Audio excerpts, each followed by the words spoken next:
Welcome again to Meet the Eatmons Endangered Species podcast. And we're your hosts, Curtis and Spring Eatman.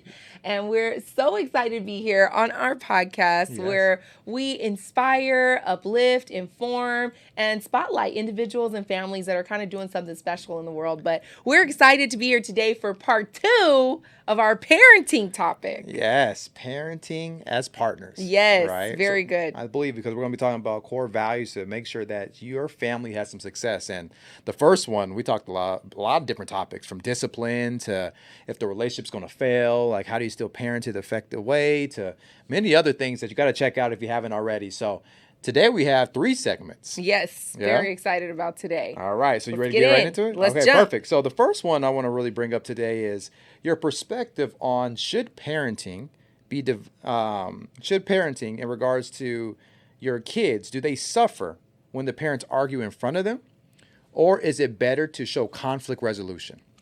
I think that there's definitely a line. It's very important to show that you're not perfect, to show conflict resolution. There might be small bickering conversations, but we're doing it with respect. We're not calling each other names. You know, we're able to get a resolve, that kind of a thing.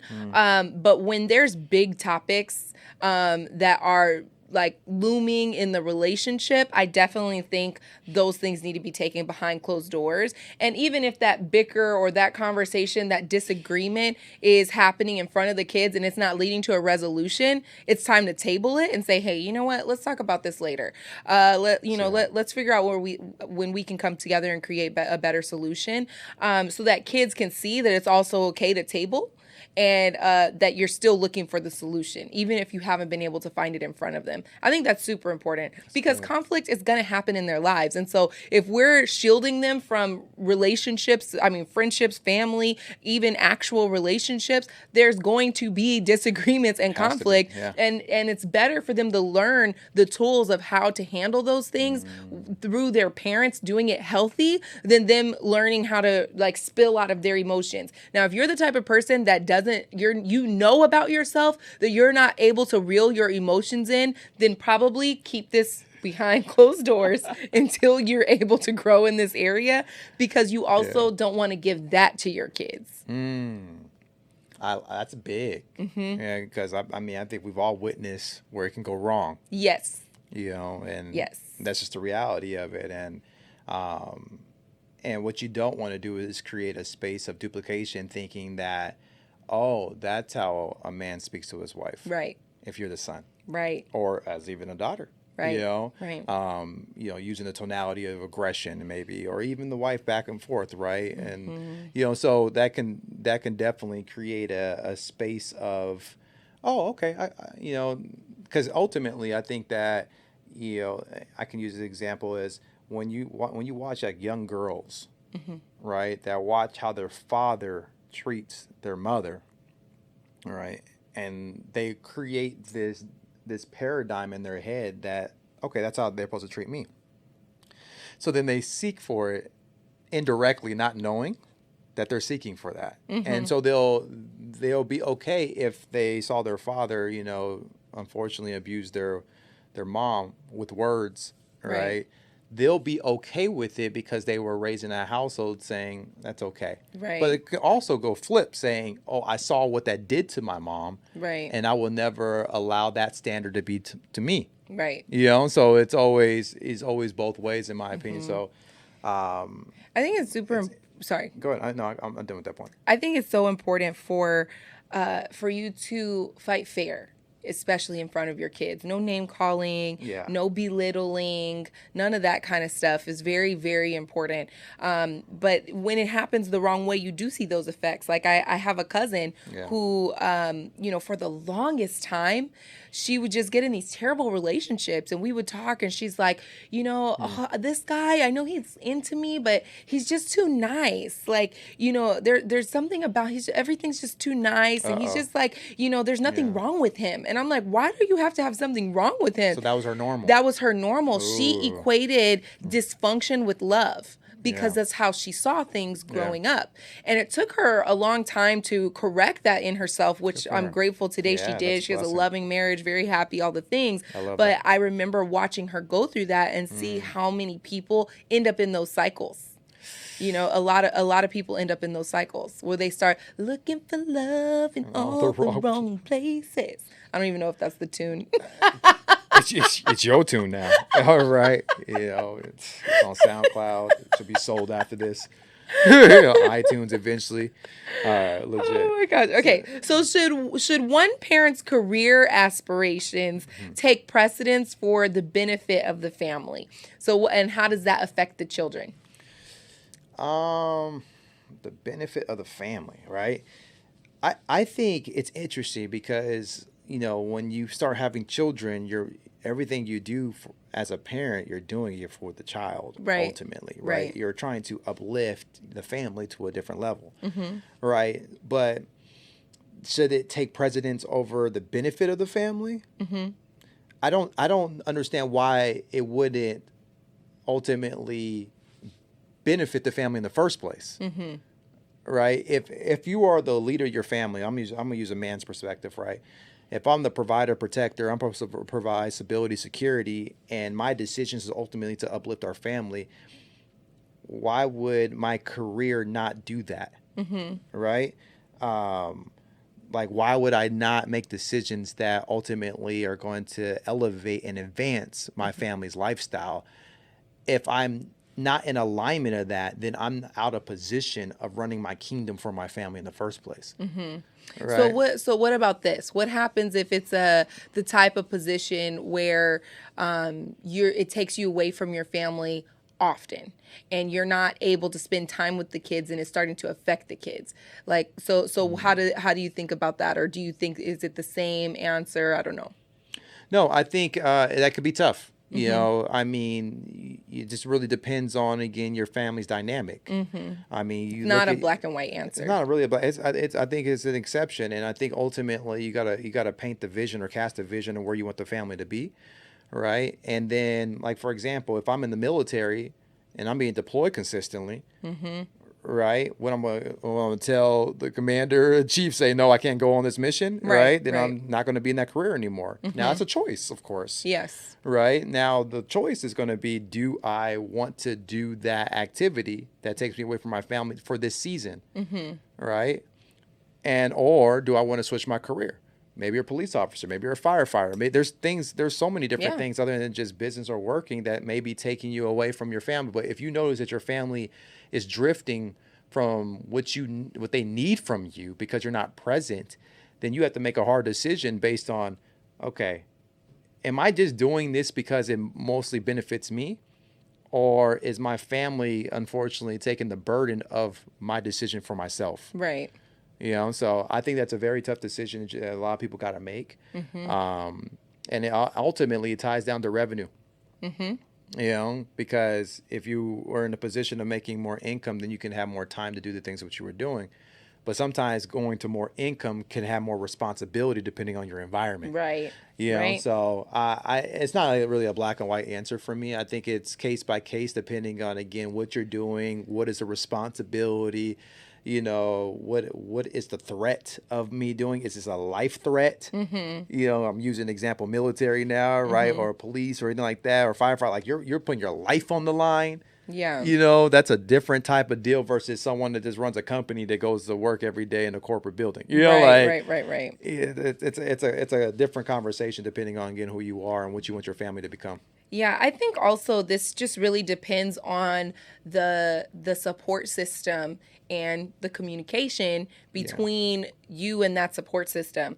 Because if, for example, there's long work hours Yeah. or something like that, but the other spouse is like, hey, I got home, you go make sure the finances are together, you go get that bag, and then we come together on the weekends. Right. Or, hey, we work on the weekends, but then we've got, Tuesday, Wednesday, Thursday evenings that are just all for family or whatever it is. Just making sure that you figure it out, because this is a hard one, because it's not not necessarily black and white because every family's dynamic is different. Yeah. But I Different do goals. think that it's important that you hear from the children about how they feel, their relationship is being affected, and then also include that commentary in your plan.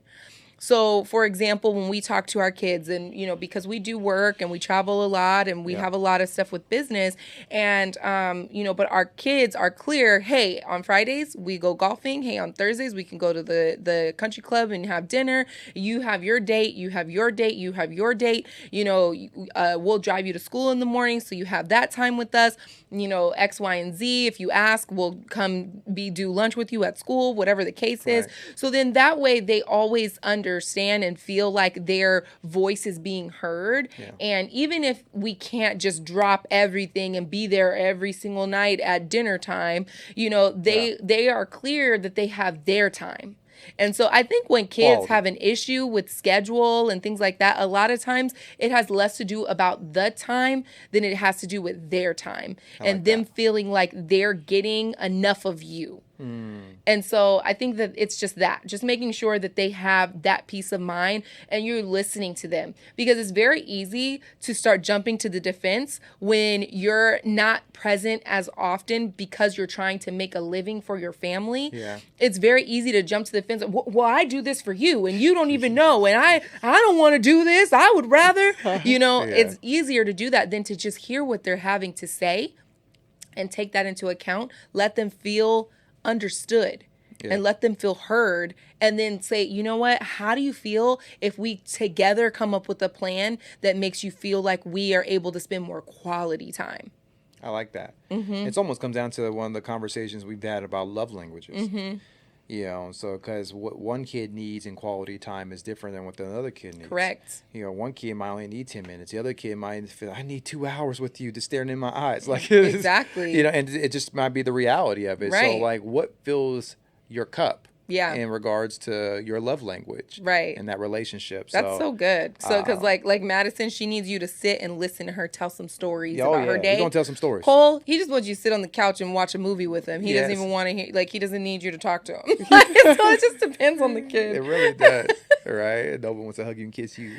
And then Paige just wants to be able to tell you a little bit more how her day went, right? So I agree. All right. So it's interesting you say that. So let's go to the next one. Is staying together, this is a good one. This is a good one. Is staying together for the kids a selfish or selfless choice? Okay, so that's a hard one. That is really a hard one. Yeah. So I really do see both sides. Okay. On one end, I feel like life is too short. If you guys are both miserable, you're probably making your kids miserable. And it's better for them to see you be happy. Okay. But I also come from a single mom perspective. So this is probably going to be a good one to hear from you, because I feel like my parents broke up when I was very young. Okay. And I want the best for my mom and for my dad. And so, seeing them both happy is the most important thing to me. Some kids, they don't feel that way. Some kids feel like you guys have to work it out, or, I know adults who are still struggling with, different things issues that they developed because their parents broke up. Yes. So, yes. you Super do trauma. so you do have to really decide or really see how that does affect the children, how it works, what kind of kids you have, what kind of emotional state they're in. Can they handle it? Can they not? But ultimately, my innate self says no. My innate self says no. You don't stay together just for the kids, because you would rather them be able to see you both happy and be able to co-parent with each other and not be miserable, and give both of your best to your child from a joyous, happy place in your life, than to be dragging each other down and miserable and upset and constantly a toxic household of fighting and all of these different things. I feel like it's almost better just to make the clean break and give your kids the best. I am not I don't champion divorce or anything like that, but I feel like if that's where you're at, I don't think staying together for the kids is I mean, I feel like they're going to have to deal with it at some point in their life either way. They're going to deal with it when they get older and they're 18 and now they're supposed to like figure out their life. And now you're like, and by the way, we're leaving each other. We were only together for you. That feels like a lot of pressure for them, Took all your good years away. Exactly. So rather than them having the time in the house with you both to be able to adjust to it, I don't know. I think there's pros and cons to both. What do you think? I think this is a very tough one because when you say, I mean, when the question is selfish or selfless, so like really like let's unpack that. Like is us staying together, is it really selfless if the reason why I'm making that choice is for my child? However, we're showing a bad example of what love's going to look like in the first place. Right, and you could probably scar them for life. Like, And I that, never want to get married. yeah, you're My like I don't want parents had the worst marriage. Yeah, it's almost like tough, when you really break that down. It's like, okay, but if I'm selfish now and say, okay, we break up, I go do my thing, you go do your thing, but now we co-parent, like you mentioned. I think ultimately, if we're at that, that finish line where we can't see eye to eye anymore, we're better, separate than together in that regard, of regards to our love. Like I might love you, but I'm out of love with you, and then our principles and values don't line up anymore. We've grown apart because that happens. People do grow apart, right? And this is Right. why you have to consistently have checkups. You have to consistently have reviews. You have to consistently say where you're at today. You can consistently date. You got to do all those different things because people do grow apart. Yes. Like it's a lot of things happening in life. So, I think if you have grown apart where you've drifted so far where you can't get back together, yeah, my opinion would be ultimately, yeah, you gotta do what you gotta do, right? But this is always interesting because I've seen it both ways. I've seen people that stayed in the house, right? They go to sleep in different rooms, right? And they've created this normacy that it's okay not to be happy. And their kid's been watching that for Years. double digit years in essence, right? Right. And so now you create a paradigm in their head saying that, okay, it's okay just to be having a companion, but Be miserable. be miserable, And so they never really got to experience like true love in essence in front of their face. Yeah. It was more like, I hate to say it, but it was fake. Yeah. It was staged. Yeah, your whole relationship was staged because I don't really want to be with you anyways. Right. So that's where the weaponizing the kid now against you and all that when I don't feel a certain way about you. And, and then I think there's a lot more consequences to staying together if you don't really want to be together for your child and for your own sanity. Because ultimately, if we're together, right, on paper or in front of our kid, and I really don't want to be with you, now I'm going to go do my own thing anyways. Right. You're going to go do your own thing. So now we're going to show our kid that it's okay to step out on a relationship. Yeah. Yep. We might as well just co-parent from the beginning if we're going to do that anyways. Yeah, exactly. Yeah, and then ultimately, if I'm not getting what I get from you, like in the relationship, I would hate to be living in the house and have to look at you every day and walk on eggshells in front of my kid. Like now, it's like you're double-minded all the time, and it's always like your anxiety's all the way up now. 'Cause I got to see you when I don't want to see you. Like this is a lot. That could get real deep into it. So, my opinion, again, there's no right answer on this one. Not at all. We're not here to tell anybody what you should do. We're not here promoting, relationships that need to break up for their children or anything like that. But I think ultimately you got to find your joy. Yes. And the relationship is, if there's no more joy in the relationship because your core values and principles are no longer growing together, you have to make that decision ultimately so that you can show your kid what love looks like. 100%. I agree with that. I really do agree with that. I think parenting is hard. Yes, it is. And there's no manual to this thing. So you really have to just build what is your picture perfect, your potential perfect. Potential You know, perfect, huh? you have Okay. to build that out together. But I think the most important thing is, again, communication, communication, communication, and having those conversations before you are in those situations. And sometimes things come up that you didn't even consider, that you can't navigate. But certain things you have to like run by each other. Don't make individual decisions. You Right. know, our kids are all the time like, Mom, can I do this? Ask your dad. Dad, can I do this? Ask your mom. And then they're like, they told me to ask you. He told me to ask you. She told me, you know. Yep. And so then we are able to come together like, well, wait till we give you an answer, you know, Right. because we both want to be very like we're very concerned with making sure that we both have an input on the answer, even if it felt like a simple question. Right. And so I think that's the most important thing, is that our kids are clear that we're a team, Yeah. and that they're coming to us as a team, not individuals. And so when it comes to Yeah. parenting, partner in your parenting. Partner with each other and make your philosophy, and it doesn't have to look like everybody else's philosophy, as long as you're willing to come together and really figure it out. What are your final I thoughts on think, this? as this whole conversation for us stirs up in our opinion on so many different perspectives again, because we both have a faith-based perspective. Again, this is a blended family perspective. You're a single mom perspective. I'm coming from a two-parent household. You're coming from a single, parent household. So all this stuff put in one big pot. Yeah. Gumbo. Gumbo, right? Love Gumbo it. could be good depending who makes it, right? But when you make it, it's good, right? And you're stirring it up, and you're trying to create something that's obviously tasting great. Yeah. And that's what you're trying to do with your family, right? So you're taking, everybody's perspectives, even the kids' perspectives that is being created, and you're ultimately trying to create your identity of what your family success looks like. And success for you is going to be different than it looks like for us. Hopefully today's conversation was just be able to give you a perspective and hopefully inspire, uplift your family's success to a whole different level. So that's my whole idea on this. I love it. I love Yeah. it.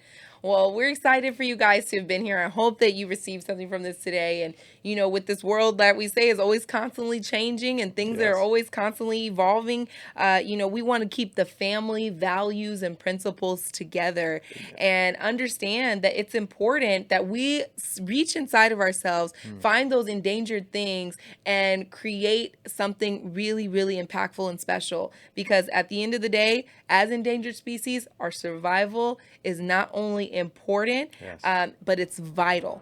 And so it's important for us to understand how to continue to come together. So we hope that this has encouraged you, this message, and we look forward to seeing you next time. Woo!